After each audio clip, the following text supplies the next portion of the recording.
It's 1762. John Montagu is the 4th Earl of Sandvîç, a small parish in the southwest of England. Despite his keen administrative skills, Montagu is a corrupt politician, an adulterous husband, and an incessant, degenerate gambler. Often, while Montagu is in the midst of a particularly high-stakes game, he will insist on being served his meals at the table.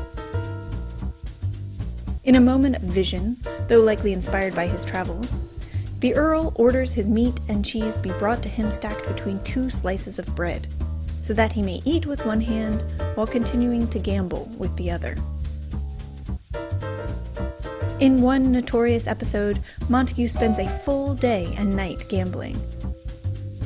It is during this infamous 24 hours at the gaming table that Montagu's characteristic handheld concession is dubbed the sandwich.